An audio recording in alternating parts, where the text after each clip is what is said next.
right, so we have reached week 14 in the NFL season. Last week we went 9-4.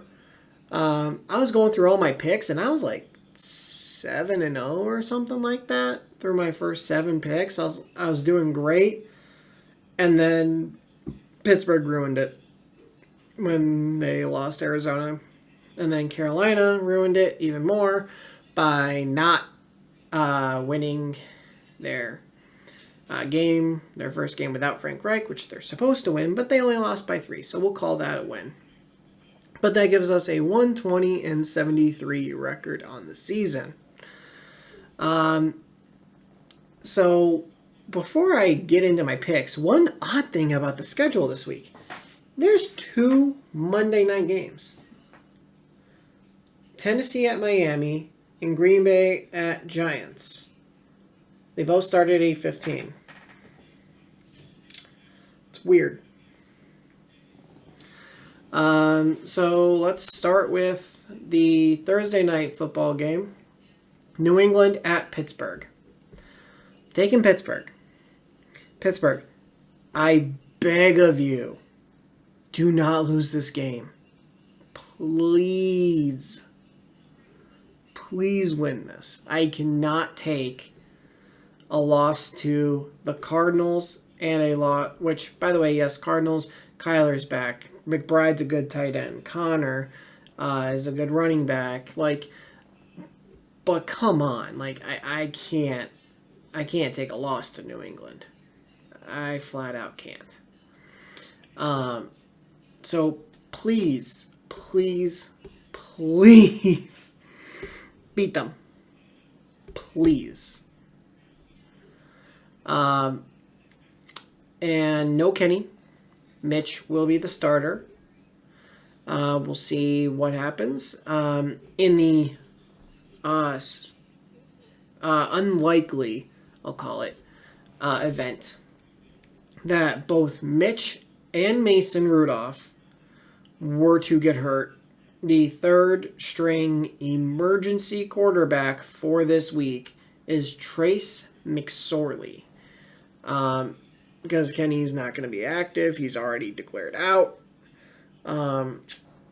Which, if both get hurt and they have to play Trace McSorley, that's definitely going to be interesting, seeing as how he just got there. But we'll see what happens. So, please just... And here's the thing. 10 points. 10 will win the game.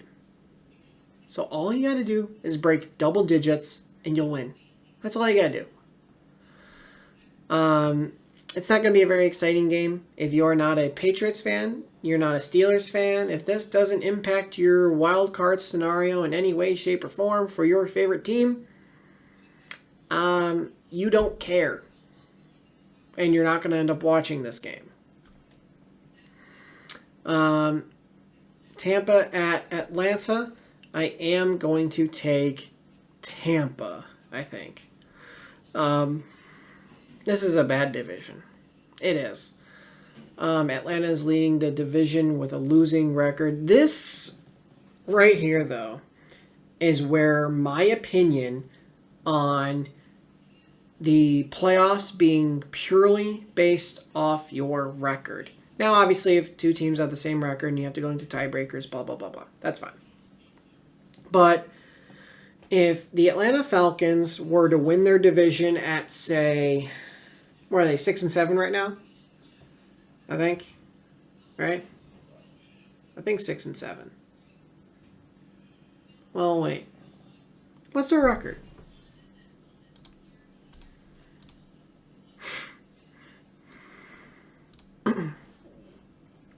Okay, they're 6-6. So let's say they beat Tampa. That gives them a record of 7-6, and let's say they drop their last 2 games. So they win with a 7 and no. Okay, let's say they finish 7-10, 8-9. Let's say. And they make the playoffs and get a home playoff game over a team who goes 9-8. Let's say. They go 8-9. There's a team who went 9-8. The team who went 9-8 did not win their division, and they're going to miss the playoffs. because Atlanta, with a worse record, won a bad division.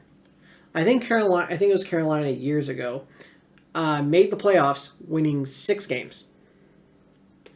Why is that fair?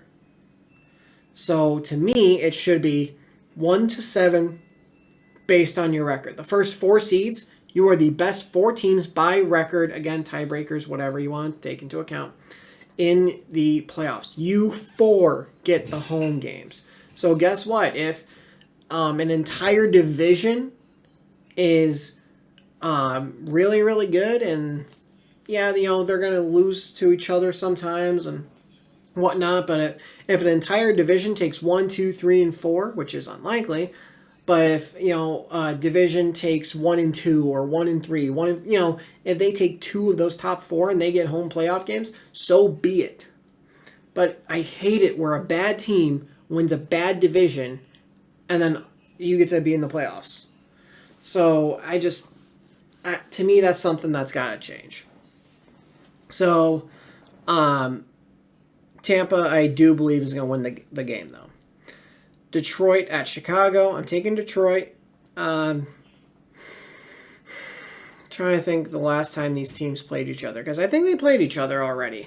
Detroit won because David Montgomery, I think he had a comment for that game, that matchup. He's like, damn, this is fun when you're winning, or something along the lines of that.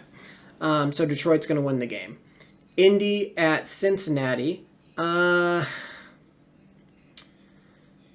don't want to be prisoner of the moment with Cincinnati based on one good game with Jake Browning, but I'm going to take Cincinnati to win this game. Jacksonville at Cleveland.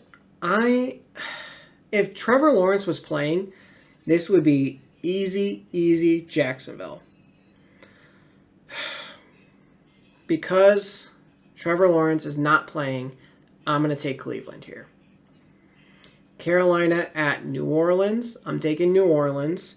Houston at Jets. I'm taking Houston. Rams at Baltimore. I'm taking Baltimore. Vikings at, especially since Baltimore's coming off a bye. Minnesota at Las Vegas. This one's interesting. Minnesota's coming off a bye. Justin Jefferson is back. Yay for my fantasy team. Which, by the way, if I win the matchup for this week, I am in the playoffs. We got 2 guys eliminated from playoff contention. We got 4 guys who have already clinched playoffs, which means that there are 2 playoff spots left and 4 of us fighting for it, and all of us have the same record. So, and wait for it, we all play each other.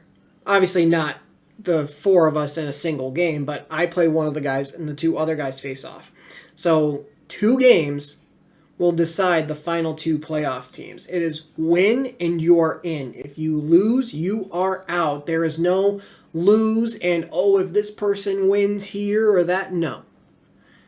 You win, you are in. You lose, you are out. So I definitely need Justin Jefferson to have a very good game in his first game back from action. Now, he was close to playing Monday night before the bye, they said, but just because they had the bye next week, they wanted to play it safe. So they gave it another week, and guess what? They're giving it another week on top of that.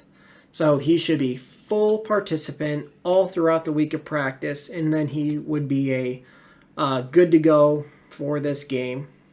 Now, I know Josh Dobbs, he threw like 4 picks. Some were tipped. I know that. So a lot of those, it sucks because if you could hit the receiver right here. If their hands are bricks and it goes boing, and then a guy picks it off, it's an interception on your stat sheet. So, but it's not my fault. I put it right there for the guy. So, it's unfortunate. But I do think Minnesota will win the game.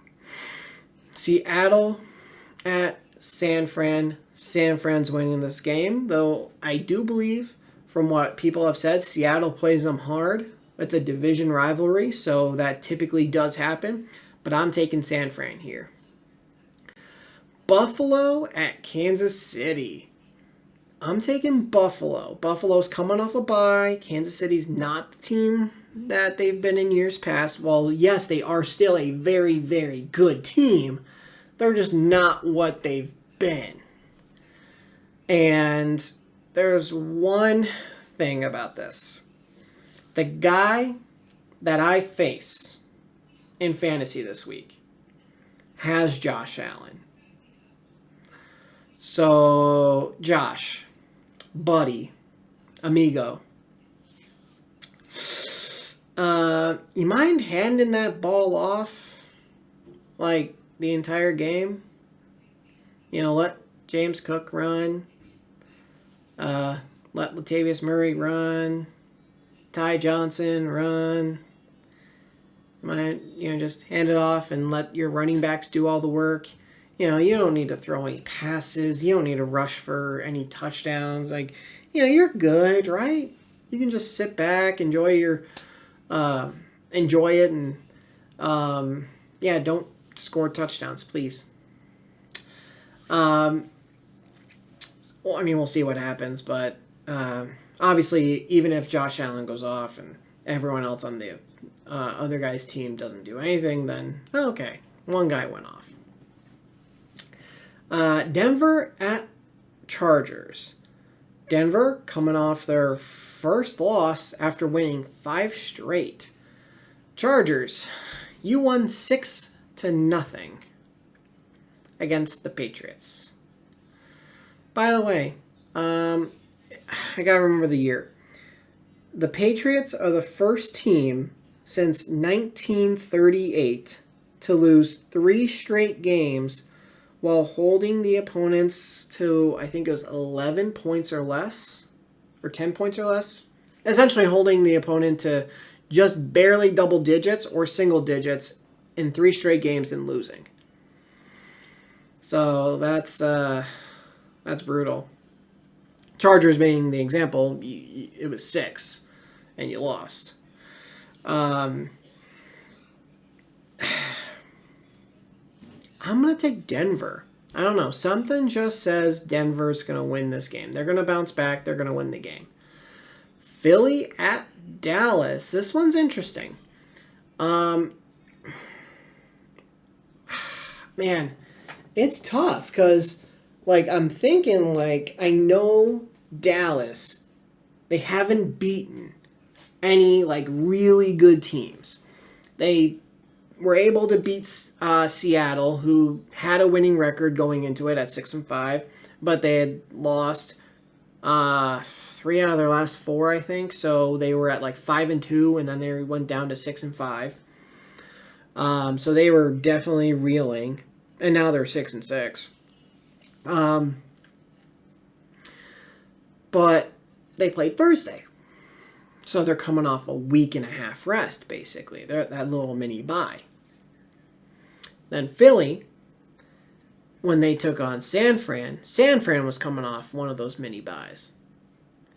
And they had played their 3rd game in 13 days. They played Monday night.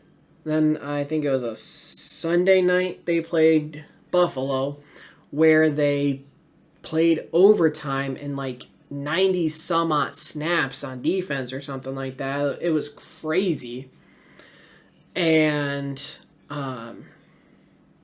then they play San Fran, and they're exhausted because yet they played well in the first quarter, and then San Fran just took over. So it's they're just exhausted at that point. So it's Dallas is fresh. Is Philly still exhausted?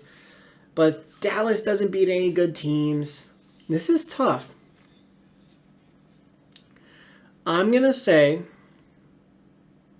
and Philly also might get Dallas Goedert back. I'm going to say that, I'm going to say Dallas wins this game. And it's going to be solely because they are coming off the mini bye, and Philadelphia is still not recuperated enough. Then our 2 Monday Night Football games. Tennessee at Miami. Miami's winning this game. I wouldn't be surprised if Miami has the number 1 seed at the end of the year. It's probably between them and Baltimore and who's going to have the number 1 seed. Green Bay at Giants. I'm going to take Green Bay here. Jordan Love's playing well, and I think that they can. I think they can do something against the Giants' defense. So that is it for Week 14. I know I went into quite a bit of analysis on a couple of these games, and other games I just quickly went through the picks. But if you guys did enjoy this video, do me a favor and leave a like. And if you're new to the channel, hit that subscribe button and turn notifications on. I'll see all you guys in the next video. Thanks for watching.